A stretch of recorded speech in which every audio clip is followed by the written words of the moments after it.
जितना योगी जी के कार्यकाल में आपने गोरखपुर जिले का या गोरखपुर मंडल भी बोल दे, विकास हो रहा है, उतना विकास नहीं हुआ था। वादे ये हुए कि जन लोकपाल लाया जाएगा, वादा यह हुआ कि देश से भ्रष्टाचार मिटाया जाएगा, वादा यह हुआ कि काला धन लाया जाएगा, बहुत सही, वादा यह हुआ कि नौकरियां लाई जाएंगी, बेरोजगारी समाप्त की जाएगी, वादा यह हुआ कि महिला सुरक्षा बढ़ाई जाएगी। उस समय हर परीक्षाओं के पेपर लीक होते हैं। आप रोजगार दीजिए, हम राशन ले लेंगे।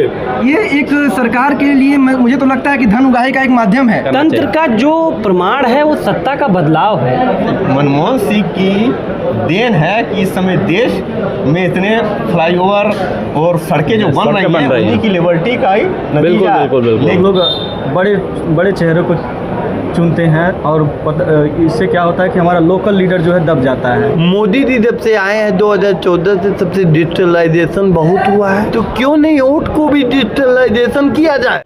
नमस्कार, स्वागत है आप सभी का हमारे इस विशेष कार्यक्रम में। दर्शकों, लोकसभा चुनाव पर लगातार हमारी परिचर्चा चल रही है और आज भी हम युवा अधिवक्ताओं के साथ हैं।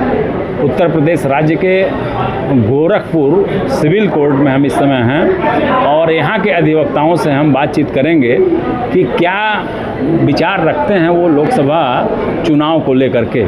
जब चुनाव आता है तब मतदाता को ये लगता है कि वास्तव में वो भाग्य विधाता है, वही राष्ट्र का असल निर्माता होता है, सरकार का सृजक होता है मतदाता। तो आज हमारे साथ बातचीत करने के लिए युवा अधिवक्ताओं की फौज है। यह हमारे दाहिनी तरफ राहुल पासवान जी बैठे हैं, ये युवा अधिवक्ता हैं। बीच में दलजीत सिंह जी बैठे हैं। आपसे हम जानेंगे, आप भी एक युवा अधिवक्ता हैं और विभिन्न विषयों पर बहुत अच्छी सोच रखते हैं आप। उनकी बगल में अंशुमान पाठक जी हैं, आप भी युवा अधिवक्ता हैं, आपकी भी एक बेहतर सोच है। और हमारे सामने अभिषेक पांडे जी बैठे हैं, आप भी युवा अधिवक्ता हैं। तो हम सभी अपने प्रतिभागियों का अपने इस कार्यक्रम में स्वागत करते हैं। राहुल जी, आपसे हम कार्यक्रम शुरू करेंगे। जैसे चूँकि आप एक युवा अधिवक्ता हैं और युवा जो होता है ना, जिसे कहा गया है कि संपूर्ण दुनिया में सबसे युवा देश है हमारा भारत, 65% यहाँ युवा हैं। तो लोकसभा का जो चुनाव है, 18वीं लोकसभा का जो चुनाव होने जा रहा है, उसको दृष्टिगत रखते हुए क्या है विचार आपका, किस तरह से आप इस चुनाव को देखते हैं, क्या बताएंगे, बताइए। सबसे पहले तो इस मंच में हमें बुलाने के लिए आपको तहे दिल से शुक्रिया। बहुत बहुत बहुत धन्यवाद आपको। और जैसा कि आपने कहा 18वीं लोकसभा चुनाव है और मैं इस बार दूसरी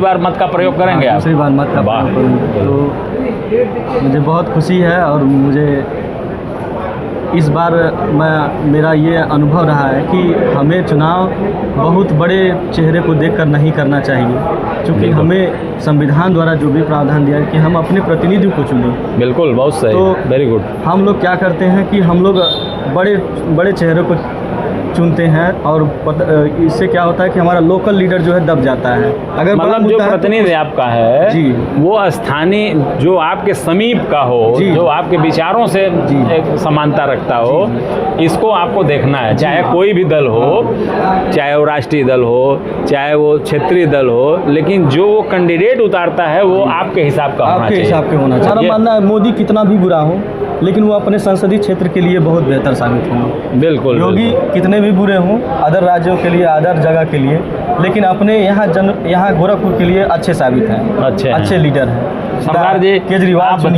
आप बताइए जैसे राहुल जी ने कहा कि हमारा जो प्रतिनिधि होता है वो जो है बेहतर होना चाहिए। हमारे आपकी क्या विचारधारा है? पिछले 10 सालों में 2 लोकसभा के चुनाव हुए हैं, उसमें स्थानीय मुद्दे क्या, राष्ट्र को आगे कैसे बढ़ाए, वो सब मुद्दे गायब हो चुके हैं। एक तो नौजवान हमारा आज बेरोजगार है, उसके तो आंकड़े ही आने बंद हो गए हैं। जनता हमारे यहाँ की ऐसी है, हिंदुस्तान में ये धार्मिक भावनाओं में बह जाती है, क्योंकि ये हमारा देश लोकतांत्रिक देश है और संविधान ने हमें दिया कि सभी धर्मों को एक समान यहाँ अधिकार दिए गए हैं। उसकी उल्लंघना जितनी इन 10 सालों में हुई है उसने इससे पहले कभी नहीं हुई। अंशुमान जी, अंशुमान पाठक, ऐसे मुद्दों को जब तक स्थानीय मुद्दे जनता जागरूक नहीं होगी पढ़ी लिखी नहीं होगी और इन सब भाव जो चल रहे हैं ऐसे देश में मुद्दे, उन पर विचार करके अगर वोट नहीं करेगी, फिर हमको 5 साल और झेलना पड़ेगा। हैं? हाँ, और डायरेक्ट ना करें, इनडायरेक्ट में करो, झेलना पड़ेगा। अच्छा, क्या बात है। अब इसे बताइए आप, अंशुमान पाठक जी, आप युवा अधिवक्ता हैं और आपकी एक आपकी युवा सोच क्या कहती है इस राष्ट्रीय पर्व को लेकर के, जो 18वीं लोकसभा का निर्वाचन हो रहा है, क्या कहेंगे? आपकी नज़र में क्या है ये लोकसभा का चुनाव? सर्वप्रथम बहुत बहुत धन्यवाद इस कार्यक्रम में मुझे आमंत्रित करने के लिए। मैं अपने पूर्व के दोनों वक्ताओं के साथ अपने आप को जोड़ते हुए पहले तो ये बात कहना चाहूँगा कि यह चुनाव जो है, यह युवाओं का चुनाव है। बिल्कुल, बहुत यह दूरदर्शी सोच का चुनाव होने वाला है और यह निश्चित रूप से आने वाले 5 साल भारत को एक नई दिशा में ले जाने के लिए होंगे। वाह, क्या जब 2014 में लोकसभा चुनाव आए और उस समय की जो परिदृश्य था भारत में, एक बड़ा आंदोलन, जन आंदोलन हो रहा था। अन्ना हजारे जी भ्रष्टाचार के लिए बहुत सही दिल्ली में आंदोलन कर रहे थे और उस आंदोलन से निकल करके इस देश में कुछ नेता ऐसे आए जिन्होंने उस आंदोलन को भुनाने का प्रयास किया। बिल्कुल। और वो लोग जन भावनाओं के साथ किस तरह से गए, किस तरह से उस जन भावनाओं के साथ, मैं एक शब्द यूज़ कर रहा हूँ, खिलवाड़ किया। बिल्कुल, जन भावनाओं के साथ खेले और 10 वर्षों तक उन्होंने जिस तरह से जनता को भ्रमित किया है, जनता को इस पर विचार करने की आवश्यकता है और ख़ासकर युवाओं को विचार करने की आवश्यकता है। Very good. जब चुनाव आया 2014 का, तो उन्होंने लंबे लंबे वादे किए। वादे ये हुए कि जन लोकपाल लाया जाएगा, वादा यह हुआ कि देश से भ्रष्टाचार मिटाया जाएगा, वादा यह हुआ कि काला धन लाया जाएगा, बहुत सही, वादा यह हुआ कि नौकरियां लाई जाएंगी, बेरोजगारी समाप्त की जाएगी, वादा यह हुआ कि महिला सुरक्षा बढ़ाई जाएगी। उस समय एक बहुत बड़ा विषय हुआ था, निर्भया कांड हुआ था दिल्ली में, और उसको लेकर के इन लोगों ने एक बहुत बड़ा आंदोलन किया था और कहा था कि हम जब आएंगे तो देश से बलात्कार समाप्त हो जाएगा, देश में जितनी महिलाएं हैं वो सुरक्षित रहेंगी और सड़कों पर महिलाएं रात में 12 बजे भी निकल सकेंगी। मगर मैं आपके कार्यक्रम के माध्यम से जनता से भी पूछना चाहता हूं और यहाँ पर मौजूद अपने साथियों से भी बात बताना चाहता हूं कि मुझे तो नहीं दिखता है कि महिलाएं सुरक्षित हैं। मुझे नहीं दिखता है कि कहीं बेरोजगारी समाप्त हुई। बेरोजगारी के आंकड़े जो 2014 में थे उसमें 2 गुने 3 गुने की वृद्धि हुई और जो वैकेंसीज आती थी जिसमें युवा प्रतिभाग करते थे और अपने आप को मौका देते थे, उन वैकेंसीज़ पर भी इन्होंने ताला लगा दिया। आप देखेंगे कि रेलवे की वैकेंसी जो 2017 में आती है उसकी भर्ती 2022 तक नहीं कर पाते हैं। जो दरोगा की भर्ती, पुलिस भर्ती आती है उसके पेपर लीक हो जाते हैं। हर परीक्षाओं के पेपर लीक होते हैं। पेपर लीक एक बड़ी समस्या है, बहुत बड़ी समस्या है। एक सवाल भी करेंगे पेपर लीक युवाओं के लिए सबसे बड़ी समस्या है। बिल्कुल, और ये एक सरकार के लिए मुझे तो लगता है कि धन उगाही का एक माध्यम है। छात्र परीक्षा का फॉर्म भरते हैं और उसके बाद उस परीक्षाओं को रद्द करते हुए फिर दोबारा उसी परीक्षा का फॉर्म फिर भरते हैं और उनका सेंटर डाला जाता है। गोरखपुर के छात्र का भेज दिया जाता है लद्दाख। आप मतलब एक उदाहरण दे रहा हूँ, 500 किलोमीटर दूर उनका सेंटर भेजा जाता है छात्रों का और वे परेशान होते हैं यहाँ से वहाँ और जाते हैं और पता चलता है कि परीक्षा का पेपर लीक हो गया। तो ये मुद्दे हैं जिन पर चुनाव होने चाहिए। बिल्कुल। नहीं, ठीक है, आपकी विचारधारा जो है जी निश्चित रूप से मैं सब सर होने चाहिए इसलिए कह रहा हूँ क्योंकि मुझे लगता है कि अभी भी देश की जनता जो है वो भावुक है और 50% जनता जो है अभी भी वो उन मुद्दों पर चुनाव में वोट दे रही है जो कि 5 चरणों के चुनाव हो चुके हैं, बस अंतिम 2 चरण के बचे हुए हैं। तो मैं एक इसी में जोड़ते हुए कहना चाहूँगा कि अभी भी जनता जो है वह राम मंदिर, 3 तलाक और जो चीज़ें हो चुकी हैं, मैं ये नहीं कहता हूँ वो सही है गलत है क्या है। राम मंदिर आस्था का विषय था, निश्चित रूप से बना और बनना चाहिए था। 3 तलाक जो कि कोर्ट ने उसको हटाने का चीज़ किया, CA NRC जैसे मुद्दे आए, ठीक है, ये देश हित के मुद्दे कुछ रहे हैं। बिल्कुल, जो सही है उसको आप सही कहने में कोई दिक्कत नहीं। देश हित के मुद्दे रहे हैं और इस पर मुझे बोलने में कोई दिक्कत नहीं है। लेकिन अब उन मुद्दों से हट करके आगे बढ़ते हुए अगर मुझे सोचना है कि 2029 में मैं किस मुद्दे पर फिर बात कर रहा हूँ, तो मैं निश्चित रूप से चाहूँगा कि बेरोजगारी दर जो है उस भारत में समाप्त हुआ हो। मैं या फिर मेरा कोई छोटा भाई अगर किसी नौकरी के लिए अप्लाई करता है तो निश्चित रूप से उसके लिए वो परीक्षा दे पाए और नौकरी में जा पाए। अगर हम अधिवक्ता हैं तो हम चाहेंगे कि APO की भर्ती आए, हम चाहेंगे कि न्यायिक परीक्षाओं की भर्तियां आएँ और मैं तो उन्हीं मुद्दों पर वोट करने वाला हूं और मैं चाहूँगा कि जो भी युवा साथी हैं, युवा वर्ग हैं, वो इन्हीं मुद्दों पर वोट करें। अभिषेक पांडे जी, आप भी एक युवा अधिवक्ता हैं और एक अच्छी एक प्रखर सोच आप भी रखते हैं। तो आपकी नज़र में लोकसभा चुनाव कैसा होना चाहिए? सरकारें आई हैं, जाएंगी, आगे भी आएंगे और जाएंगे। देश का रहना जरूरी है, देश का विकास होना जरूरी है। Very good. कोई भी सरकार आएगी, अपनी अर्थव्यवस्था हमको आपको स्वयं चलानी है, बट उनके योजनाओं का देश का अर्थव्यवस्था आगे जाना चाहिए। बिल्कुल बिल्कुल, ठीक। बहुत सुंदर। तो जब 2014 में जब चुनाव हुआ तो 10 साल यूपीए की सरकार रही थी, 2004 से लेके और 2014 तक। बिल्कुल। तो 14 में भी पहले कहीं ना कहीं मोदी जी सीएम 1992 या 95 से हुआ करते थे, लेकिन उनका जिक्र 2011 से आना शुरू हुआ। बिल्कुल, 11-12 उसके पहले कोई जानता नहीं था, अमित शाह जी को भी कोई नहीं जानता था। 14 में इन्होंने अपने मैनिफेस्टो में नई नई योजनाएं लाए, तो युवाओं को ये लगा कि अब बदलाव होगा। इन्होंने अपने मैनिफेस्टो में 3 सबसे बड़ी चीज लाई थी, जिसपे आज के डेट में कोई भी उनके पार्टी का नेता न बात करता है, न मीडिया सवाल उठाती है, न उस पर कोई जिक्र होता है। क्या बात है, वाह। पहला मुद्दा आया बेरोजगारी की, 2 करोड़ सालाना रोजगार देंगे। 2 करोड़ सालाना रोजगार देते तो आज के डेट में 20 करोड़ हुआ होता, बहुत बेस्ट आना चाहिए। उसके बाद उन्होंने कहा काला धन आएगा।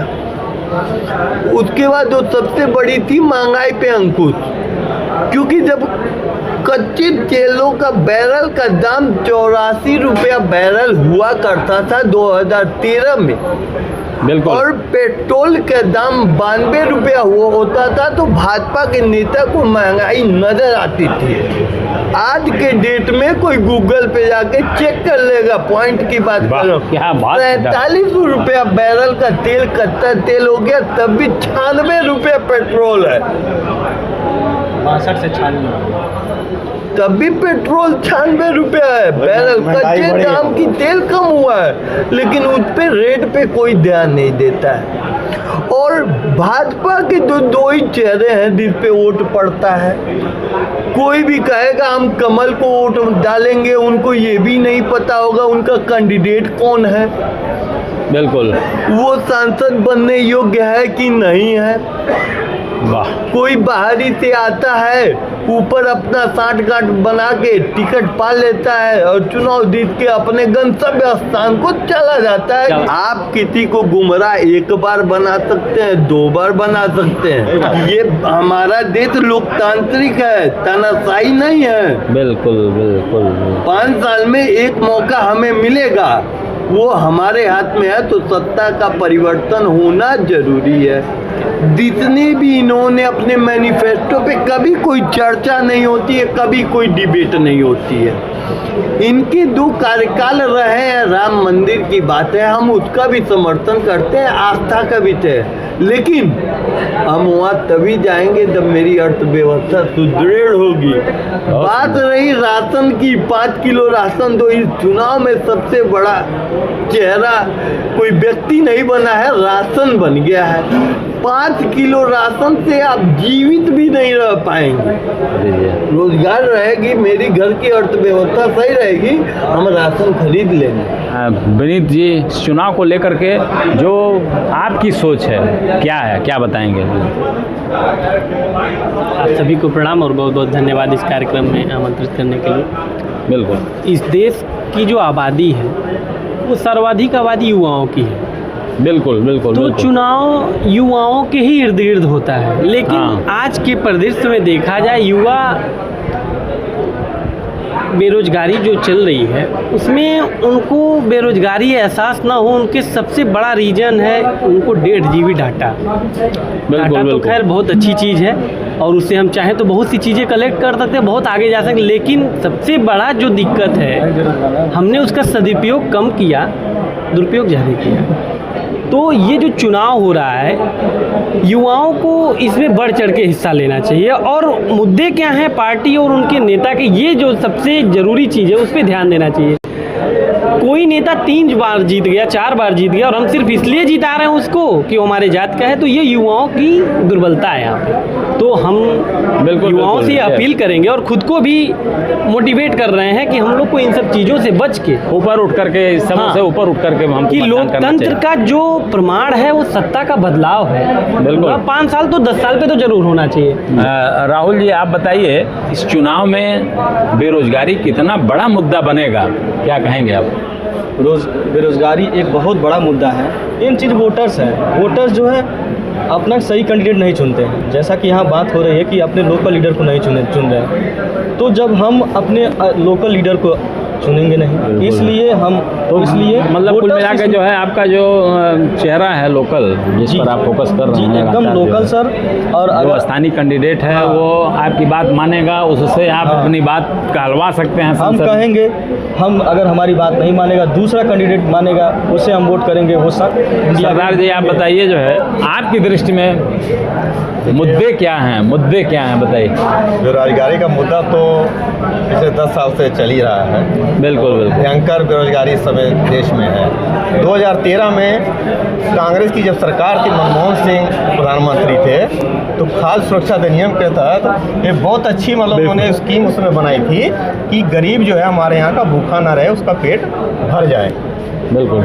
और दूसरी बात, कल ही मैं एक वीडियो देख रहा था और नितिन गडकरी जी जो एक बहुत पढ़े लिखे सुलझे व्यक्ति हैं, तो वो भाषण दे रहे थे। उन्होंने कहा कि मनमोहन सिंह सरकार की जो सरकार थी, उनकी सरकार ने जो लिबर्टी आर्थिक सुधार किए थे, आज उसी का नतीजा है कि इतने हाईवे जो बन रहे हैं। जो काम अब्दुल कलाम जी ने इस देश के लिए कर दिया और मनमोहन सिंह जी ने कर दिया इस देश के लिए। मनमोहन सिंह को गालियाँ दी जाती हैं, जैसे आपने कहा ना, तो मनमोहन सिंह को गालियाँ दी जाती हैं। नहीं, ये नहीं होना चाहिए, ये नहीं होना चाहिए। दुख लगता है ये किसी, मनमोहन सिंह को गाली नहीं होनी चाहिए, मोदी को गाली नहीं होनी चाहिए, किसी को गाली नहीं होनी चाहिए। 2004 में मनमोहन सिंह की सरकार आई थी, 2004 तक जो है उस सरकार, उनकी सरकार आने तक अटल जी प्रधानमंत्री थे। जी। और स्वर्णिम चतुर्भुज योजना अटल जी ने भी जो है शुरू किया था, और उसको मनमोहन सिंह ने गति दिया। कहीं मतलब पक्षपात का आरोप लगा करके उस योजना को रोका नहीं। तो ये होना चाहिए, जैसे मान लीजिए कि अगर कोई योजना चल रही है तो योजना रुकनी नहीं चाहिए। अगर अच्छी योजना है तो कोई भी गवर्नमेंट आवे उसको चलावे। अंशुमान पाठक जी, आप बताइए, जो है मुद्दे तो बहुत सारे हैं। जैसे योगी जी ने जो है, योगी जी जब अपना सत्ता संभाले तो न गुंडा राज न भ्रष्टाचार का उन्होंने नारा दिया। ऐसे ही राष्ट्रीय स्तर पर भी भ्रष्टाचार को ख़त्म करने का नारा मोदी जी ने भी दिया। तो ये कितना बड़ा मुद्दा बन सकता है, क्या कहेंगे आप? जी, मुद्दा बहुत बड़ा था जब सरकार आने वाली थी। बिल्कुल। जब सरकार आई तो उन्होंने भ्रष्टाचार खत्म कैसे किया, इस पर विचार करने की आवश्यकता है। सरकार आई और वो भ्रष्टाचार खत्म करने के लिए भ्रष्टाचारियों को अपनी पार्टी में लाए और उनको वॉशिंग मशीन के रास्ते बाहर निकाल दिया। जब बात होती थी हेमंत बिस्वा शर्मा की, मैं एक उदाहरण देता हूँ। हाँ, बिल्कुल। और जब वो कांग्रेस से थे तब उनके ऊपर यही भाजपा के लोग तमाम भ्रष्टाचार के आरोप लगाते थे। और अब हेमंत बिस्वा शर्मा पर जब सवाल मीडिया पूछती है तो अमित शाह जी कहते हैं नहीं, ये चर्चा का विषय नहीं है। जब से मोदी जी सरकार में आए हैं, इन्होंने पिछली सरकारों के काम को क्रेडिट लेने का कार्य किया। ऐसा नहीं है कि मतलब आप उस काम को आगे बढ़ाइए और उन्हीं के नाम से आगे बढ़िए। बिल्कुल। आते ही पहले तो इन्होंने योजनाओं के नाम बदले, जो योजनाएं पहले आई थी उनके नाम बदलना इन्होंने शुरू कर दिया। उसके बाद ये उन्हीं योजनाओं को अपनी योजना बता करके जनता को भी भ्रमित करने का कार्य किया। जब ये विपक्ष में थे तो इन्होंने कहा मनरेगा सबसे विफल योजना है, और जब ये सरकार में आते हैं तो उसी मनरेगा से आज देश की जनता जो है वो गांव में मजदूरी करके किसान मजदूर जो हैं वो अपना पेट पाल रहे हैं। तो मुद्दे तो बहुत सारे हैं। क्योंकि मेरी पढ़ाई अभी कुछ ही दिनों पहले कंप्लीट हुई और जो प्रतियोगी छात्र अभी भी हमारे साथ के छात्र प्रतियोगी परीक्षाओं की तैयारियां कर रहे हैं, कोई इलाहाबाद है, कोई दिल्ली है, और आप आंकड़े उठाकर देखेंगे तो इलाहाबाद में आत्महत्या जो छात्र विफलताओं से और परीक्षाओं के ना होने से जो आत्महत्या कर रहे हैं वो दर बढ़ा है कि आप परीक्षाओं का आयोजन नहीं करा पाते हैं 10 सालों में, जिससे कि बेरोजगार छात्र, प्रतिभावान छात्र अपने आप को कहीं स्थापित कर सकें। और इसका एक कारण यह भी है, इस कारण के लिए मैं छात्रों को और युवाओं को भी जिम्मेदार मानता हूँ। जब वोटिंग की बारी आती है तो आप जाति देखते हैं, जब वोटिंग की बात आती है तो आप पार्टी देखते हैं। आप कभी भी किसी का मैनिफेस्टो पढ़ने का प्रयास नहीं करते हैं। मैं बड़ा विचलित होता हूँ आजकल के दिनों में समाचार पत्र पढ़कर सर। तो जब मैं उसको पहले पढ़ने के बाद, चूँकि पहले पढ़ने पर तो आजकल मोदी जी की तस्वीरें आ जाती थी पहले, अभी वो ऐड आते हैं, तो उसको पलट के जब दूसरे पन्ने पर मैं जाता हूँ तो मैं देखता हूँ कि एक तरफ मोदी जी का इतना बड़ा आर्टिकल होता है और एक तरफ विपक्ष का इतना छोटा सा आर्टिकल। मोदी जी के आर्टिकल में ये लिखा होता है कि कांग्रेस का मैनिफेस्टो पाकिस्तान के लिए, कांग्रेस आएगी सत्ता में तो मुस्लिमों को आरक्षण दे देगी, तो राम मंदिर पर ताला लग जाएगा। चौथा स्तंभ मीडिया का होता था, उसकी भूमिका भी बहुत संदेहास्पद। जब तक युवा अपने अधिकारों के लिए जागरूक नहीं होगा तब तक इस देश में बहुत ज़्यादा परिवर्तन की उम्मीद नहीं है। अभिषेक, आप बताइए। गाँव की तीर इस बार लगेगी भी और चुभेगी भी। फिर वही एक नारा आएगा, हमें तो अपनों ने लूटा, गैरों में कहाँ दम था, कश्ती वहीं डूबी जहाँ पानी कम था। अरे क्या अग्निवीर योजना पे मैं बस 2 लाइन की बात कहना चाहूँगा। भाई, हम और आप अपने घर में आराम से सोते हैं, यानी हमारे सैनिक बॉर्डर पे सुरक्षा करते हैं और जाते हैं। आप बताइए, कोई अपना जीवन 18 साल उसने पढ़ाई किया, 4 साल के लिए अग्निवीर योजना के लिए वो जाएगा, 22 साल वो 4 साल ड्यूटी करेगा, 22 साल के बाद आएगा तो उसका क्या होगा? पहला सवाल ये, क्योंकि पढ़ाई की जो निरंतरता थी वो छूट गई है। 4 साल उसने सर्विस कर लिया है, उसके बाद क्या होगा? और दूसरी बात, जो सैनिक जाते हैं हमारे सुरक्षा करने, बिल्कुल 4 साल 5 साल की ट्रेनिंग ही हुआ करती थी। उनका 3 महीना की ट्रेनिंग में क्या वो हर पहलुओं को जान पाएंगे? इसका तो पुरजोर विरोध करना चाहिए। ये कहीं से भी जस्टिफाई अग्निवीर योजना नहीं होता है। दूसरी बात, मैं बात करता हूँ महंगाई की। आप जब मार्केट में जाएंगे, कुछ खरीदेंगे, तब तो आपको पता चलेगा महंगाई है कि नहीं है। सब सरकारी आवाज़, सरकारी भोजन मिल रहा है, सरकार की तरफ से सब है, तो महंगाई बिल्कुल नहीं है। सरकार अभी अगर बदल गई 2024 में तो महंगाई ऑटोमेटिक आ जाएगी। यही सरकार अगर आगे चल गई तो महंगाई नहीं आएगी। 1951 में जब पहली बार चुनाव हुआ था तो देश हमारा आज़ाद होके आया था। उस समय की परिस्थितियाँ को आप 2024 से काउंटिंग मत करिए। वो परिस्थितियाँ अलग थी, ये परिस्थितियाँ अलग थी, लेकिन तब भी उसमें जितने भी कैंडिडेट उठे थे, जीते थे, उनकी योग्यता 1951 की योग्यता और 2024 की योग्यता का आप मिलाप कर लीजिए। वो पढ़े लिखे निर्वाचित होकर सब 1951 में जितने लोग लोकसभा में गए, उसमें 50% से ज़्यादा की संख्या में अधिवक्ता, डॉक्टर, इंजीनियर, अध्यापक हुआ करते थे। एक बात और मैं आपसे पूछूंगा, अभी भी इन पार्टी से कुछ भी पूछिए तो कहेंगे नेहरू जिम्मेदार। अरे 10 साल आपको भी हो। जो ये 400 का पार का नारा है, मैं इस पे 1 मिनट बात रखना चाहूँगा।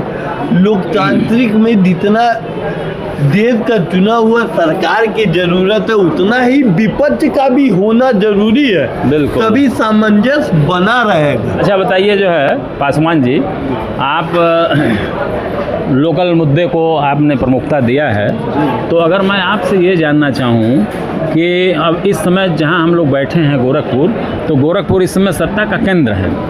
योगी आदित्यनाथ मुख्यमंत्री हैं और उनका गृह जनपद है। तो योगी आदित्यनाथ अपने इस स्थानीय स्तर पर, या अगर इसको हम प्रदेश स्तर पर भी बात करें, तो योगी आदित्यनाथ के कार्यों को किस तरह से आप देखते हैं, क्या बताएंगे? जी, सबसे पहले तो मैं ये कहूँगा कि वो स्थानीय लीडर हैं यहाँ के। बिल्कुल, तो उस परिस्थिति में हम ये देखते हैं कि यहाँ साफ़ सफाई जो है पहले से ज़्यादा बेहतर है। गोरखपुर का मतलब एक पूरे भारत में एक नया नाम जो उभर के आया है, बिल्कुल आया है, ये देखने को मिला है। और यहाँ जैसे पर्यटन को थोड़ा बढ़ावा मिला है, तो यहाँ पे सैलानी भी आए हैं। जैसे अभी हम गोरखपुर से जैसे ही कुशीनगर जाते हैं, देवरिया में जाते हैं, तो हमें पता चलता है कि हमारी गाड़ी उतनी दूर सही चली जाए, वही बहुत बड़ी बात है। जैसे ही हम मुख्य मार्ग से हटते हैं, हमारे सारे रास्ते उजड़ पंजड़ जो कहते हैं कि गड्ढा मुक्त, तो वो गड्ढा मुक्त नहीं रहता, वो गड्ढा युक्त रहता है। अच्छा तो ये बातें हैं। यानी जो है नेशनल हाईवे को छोड़ने के बाद, यानी हाँ, नितिन गडकरी को छोड़ने के बाद जो है स्टेट अभी हम 2 दिन पहले यहाँ तरकुलहा के पास गए थे। तरकुलहा के पास से जैसे ही आप जाते हैं एक वो गांव है 200 कट्ठा है, वहाँ आप जाएंगे अभी भी खड़ंजा दिखेगा, और जगह खड़ंजा नहीं दिखेगा, आरसीसी दिखेगा या पक्की दिखेगा, लेकिन वहाँ खड़ंजा दिखेगा और आपकी गाड़ी इतना खाई जाएगी, फिर उतना खाई जाएगी। यानी ग्रामीण सड़कों की स्थिति खराब है, बहुत खराब। बिल्कुल बिल्कुल। और ये जिम्मेदारी स्टेट गवर्नमेंट की है। सरदार जी, एक अधिवक्ता चुन के, जैसे मान लीजिए संसद सदस्य बन के जाता है, विधायक बन के जाता है, तो जाने के बाद वो अधिवक्ताओं की कितनी बात वहाँ रख पाता है, क्या कहेंगे? ये कुछ कमी हमारे अधिवक्ता एसोसिएशन लोगों की भी है। हाँ बिल्कुल है। उसके अलावा फिर बार काउंसिल की भी है। 100% कमी होने की बार है। काउंसिल जो है वो पूरा दाम तो वही बढ़ा रही है ना, वो स्टेट यहाँ बार से काउंसिल चुन के जाते हैं, तो उसके पीछे फिर वो अपना पूरा जिला को देखना होता है, पूरा यूपी देखना होता है, लेकिन वो अपने जिले को भी नहीं देख पाते ठीक से। बिल्कुल नहीं, सवाल नहीं उठता है, इसीलिए तो हर जिले से एक प्रतिनिधि होना चाहिए। अधिवक्ताओं के हितों के लिए सरकार भी कुछ नहीं सोच रही है। अधिवक्ता जो है अपने कार्य से जो कमा ले रहा है, अपने परिवार को पाल रहा है, यही बहुत बड़ी बात है। बहुत बड़ी बात है, बताइए भाई। और अधिवक्ता कल्याण निधि का इतना पैसा जाता है, और एक कोई अधिवक्ता मर जाता है तो उसको 50,000 80,000 रुपये से मिल जाता है, जो तो इस समय धार्मिक संस्कार जो मृतक के होते हैं इतने महंगे हैं हिंदू धर्म में। हाँ बिल्कुल बिल्कुल बिल्कुल। वो पैसा तो उसी में खर्च हो जाता है। और योगी जी हम लोग के बीच में आते थे, तो योगी जी का काम कितना पसंद आ रहा है आपको, बताइए? काम तो सही है, लेकिन जब बागडोर केंद्र से रहेगी तो उससे आगे कोई नहीं बढ़ सकता। तो योगी जी को पसंद करते हैं आप? योगी अपने यहाँ के जो साथ के बैठ के हम लोग उनके साथ बैठे हुए हैं, तो उनको तो हम पूरा कह नहीं सकते। बिल्कुल, बताइए अंशुमान जी, आप बताइए आपकी युवा सोच क्या कहती है, बताइए। देखिए, बिल्कुल सही बात तो ये है कि उपेक्षित रहा है, और मुझे बहुत दूर तक कुछ अभी उम्मीदें भी नहीं दिख रही हैं। वजह कुछ ऐसी है कि अपनी यूनिटी जो होती है, जो आपका संघ होता है, वो संघ भी कमज़ोर हो चुका है। बिल्कुल बिल्कुल, वो बिल्कुल एकदम दिशाहीन है। संघ में जिस तरह से आने वाले मतलब विगत दिनों में भी भ्रष्टाचार हुए हैं, चाहे ऊपर आप बार एसोसिएशन की बात करें या उसके ऊपर बार काउंसिल की बात करें, हर जगह पर भ्रष्टाचार बहुत ज़्यादा हावी हो चुका है। और जो लोग आते हैं, बैठते हैं, अध्यक्ष बनते हैं, संचालन करते हैं, वो आने के बाद दूसरी तरह से उसका संचालन करने लगते हैं और दूसरी दिशा में संचालन, सोच बदल जाती है। और उनका जब कमजोरी रहेगी तो फिर सरकार पर आप दबाव नहीं बना पाएंगे। सरकार में देखिए, एक तो भाई साहब ने हमारे कहा कि पहले जब पहली लोकसभा बनी थी, पहली लोकसभा में अधिवक्ताओं की संख्या ज़्यादा थी, प्रतिनिधित्व तो ज़्यादा था, बातें उठती थी, और अधिवक्ता समाज जो है हम लोगों को आगे एक ऑनरेबल कोर्ट भी हमारे आगे विद्वान अधिवक्ता लगाती है। बिल्कुल, तो अगर एक नॉलेज की अगर बात की जाती है तो अधिवक्ताओं को माना जाता है कि उनके पास नॉलेज ज़्यादा होता है, और अगर कोई नॉलेजेबल पर्सन आता है लोकसभा में आएगा तो वो निश्चित रूप से जहाँ पर नीति निर्माण का कार्य होता है तो वहाँ पर निश्चित रूप से वो अच्छी नीति बनाएगा और देश के लिए भी तरक्की करेगा, समाज के लिए भी करेगा, चाहे वो अधिवक्ता समाज हो, शिक्षक हो, डॉक्टर हो, कोई भी हो। लेकिन जब आप ऐसे लोगों को देंगे जो सिर्फ पैसे के बल पर, बाहुबल के बल पर, या फिर बाहर से आकर के और मनोरंजन करके लोगों के लिए चुनाव लड़ेंगे, तो निश्चित रूप से वो वहाँ से आप किसी भी, सिर्फ अधिवक्ता ही नहीं, अध्यापकों की बात कर लें या फिर आप डॉक्टरों की बात करें, उनके लिए भी कुछ खास मुझे सरकार में नहीं कर पाएंगे, नहीं दिख रहा है। और निश्चित रूप से मुख्यमंत्री जी हमारे ज़िले के हैं, और ज़िले के हैं तो उनसे उम्मीदें ज़्यादा हैं। हम लोग जब विश्वविद्यालय में पढ़ते थे, छात्र रहा हूँ मैं, विश्वविद्यालय में छात्र राजनीति भी किया हूँ। विश्वविद्यालय में 2018 में छात्र संघ उपाध्यक्ष का चुनाव भी लड़ रहा था। अच्छा। तो छात्र संघ चुनाव हम लोगों के बहुत बड़ा मुद्दा होता था। छात्र संघ चुनाव हमारे यहाँ पूरे प्रदेश में मुझे नहीं लगता किसी विश्वविद्यालय में इस समय हो रहे हैं। इलाहाबाद में भी होता था, वहाँ पे भी बंद हो चुका है। यहाँ बताना चाहूँगा कि योगी जी भी महाविद्यालय में पुस्तकालय मंत्री पद का चुनाव लड़े हैं, और छात्र राजनीति उन्होंने भी किया है। और छात्र राजनीति एक ऐसा स्तर होता है जहाँ से नई सोच, नए लड़के निकल के आते हैं और आने वाले दिनों में वो अलग अलग स्तर पर जाकर के राजनीति में अपनी सहभागिता देते हैं। बिल्कुल है ही है। राजनीति तभी साफ हो सकती है जब छात्र राजनीति होगी। राजनीति में तभी अच्छे लोग आएंगे जब छात्र राजनीति होगी। तो एक उम्मीदें थी इनसे, उस पर भी हमें कुछ नहीं दिखा। एक चीज़ ये भी थी कि गोरखपुर की मैं बात करूंगा, मैं अभी पूरे प्रदेश में नहीं जा रहा हूँ, सिर्फ गोरखपुर की बात करता हूँ। इनके समय में हम लोगों ने गोरखपुर विश्वविद्यालय को केंद्रीय विश्वविद्यालय बनाने की मांग किया।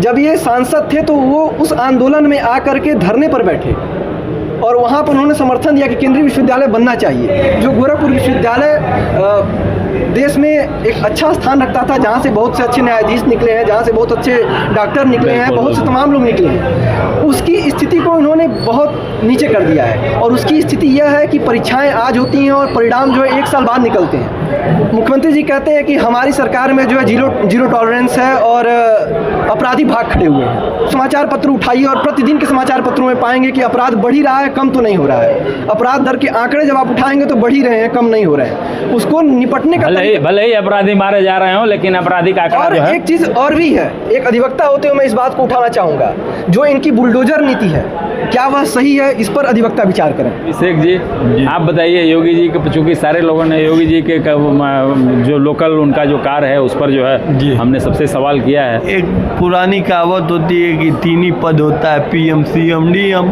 बिल्कुल बिल्कुल, बाकी तो सब आप जानते ही हैं। तो जो हमारे प्रदेश का एक विधायक है, वो हमारे जिले का विधायक, वो प्रदेश का CM है। प्रदेश का CM जो भी काम यहाँ गोरखपुर में दिख रहा है, उसके सबसे बड़े वजह योगी जी ही हैं। क्योंकि सरकारें आई हैं, सरकारें गई हैं, कलरादी भाजपा भी आई थी यूपी में, लेकिन राजनाथ सिंह भी मुख्यमंत्री बने थे। लेकिन जितना योगी जी के कार्यकाल में अपने गोरखपुर जिले का या गोरखपुर मंडल भी बोल दे विकास हो रहा है, उतना विकास नहीं हुआ था। ठीक।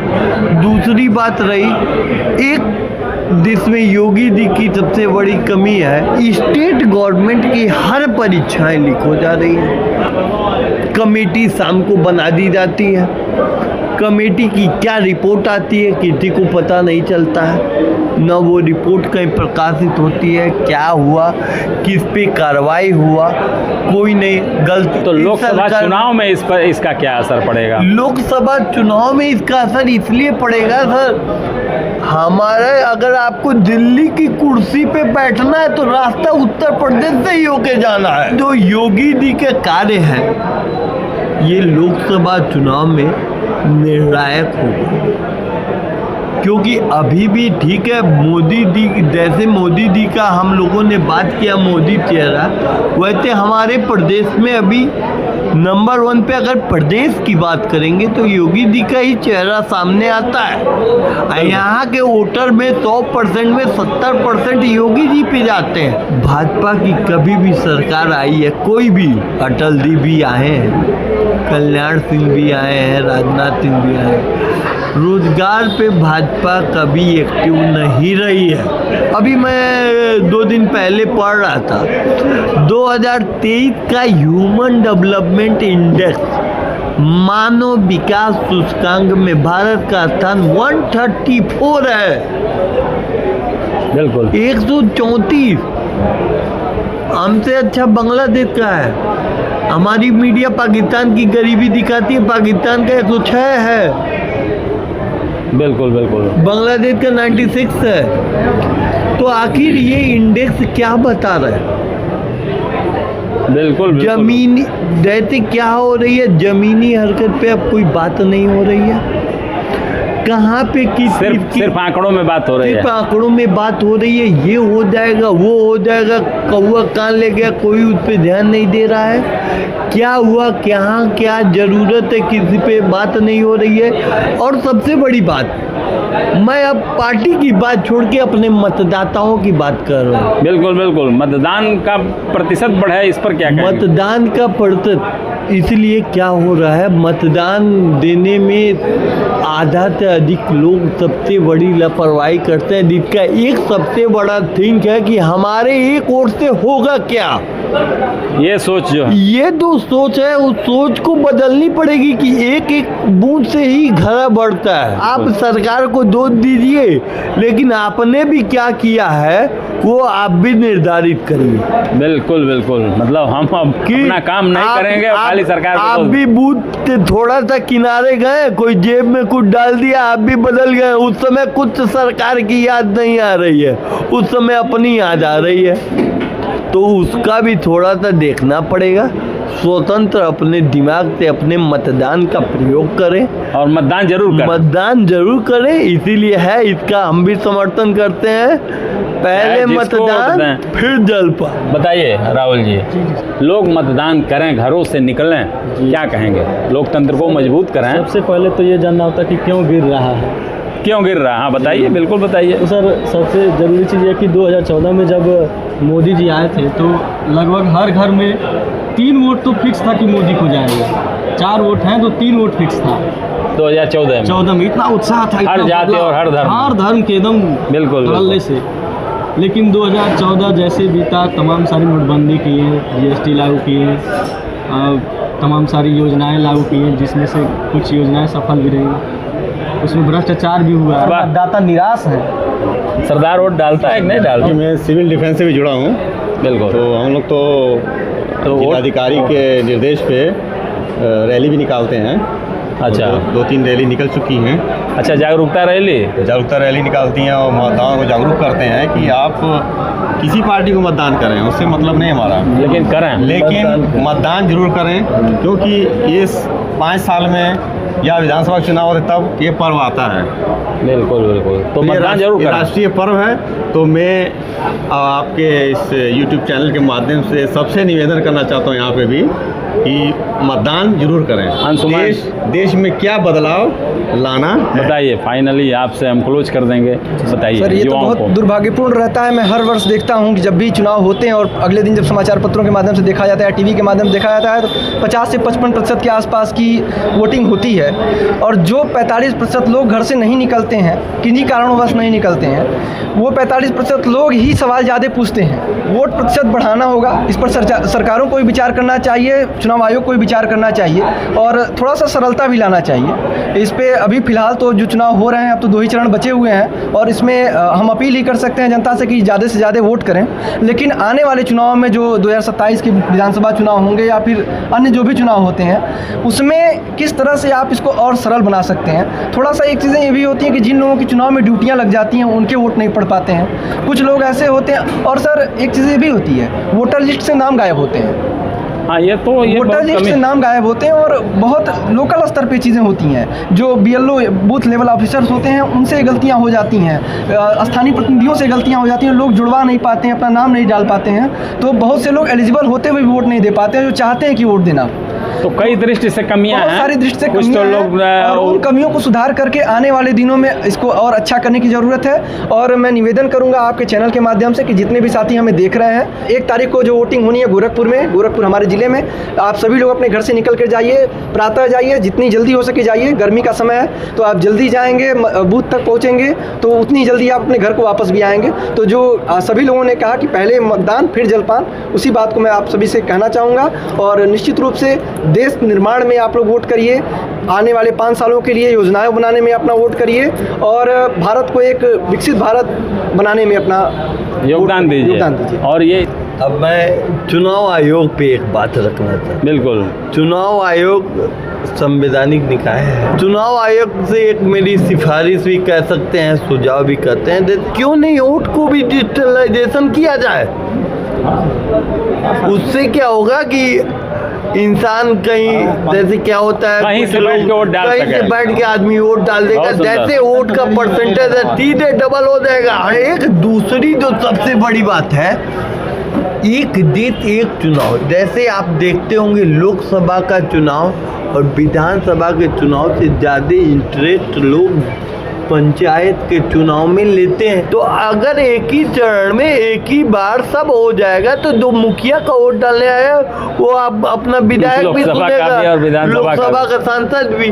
बिल्कुल, चुनाव के खर्च भी कम होंगे। दो हर पार्टी के भी खर्च होते हैं, चुनाव आयोग का बहुत, देश का पैसा बचेगा। बहुत सुंदर जो है दर्शकों, आपने देखा कि युवाओं की जो टीम है बहुत सुंदर तरीके से ये परिचर्चा में अपने विचारों को व्यक्त किया है। देखिए, परिचर्चा का मतलब ही होता है कि हमारा अपना स्वतंत्र विचार, और इसमें ऐसा नहीं है कि किसी के ऊपर किसी के विचार थोपे नहीं जाते हैं। हर व्यक्ति अपने विचार को प्रवाहित करता है, अपने अभिव्यक्ति को प्रवाहित करता है और उस पर जो व्यवस्था होती है, जो नीति नियंता है, जो सरकार है, वो उस पर काम करती है। हम सरकार की अच्छाइयों को भी बताते हैं, हम सरकार की कमियों को भी रखते हैं, ये जनता का काम है। तो दर्शकों, आपने ये कार्यक्रम देखा, निश्चित रूप से आपको बहुत अच्छा लगा होगा। अभिषेक जी आप यहाँ आए, अंशुमान पाठक जी आप भी आए, सरदार जी आप आए, राहुल जी आप आए, बहुत अच्छा लगा। बहुत बेहतर तरीके से आपने अपना पक्ष रखा, आपने अपना अमूल्य समय दिया। इसके लिए आप सभी के प्रति मैं आभार प्रकट करता हूँ। और दर्शकों, फिर इसी मुद्दे पर किन्हीं और प्रतिभागियों के साथ फिर मुलाकात होगी। तब तक के लिए नमस्कार।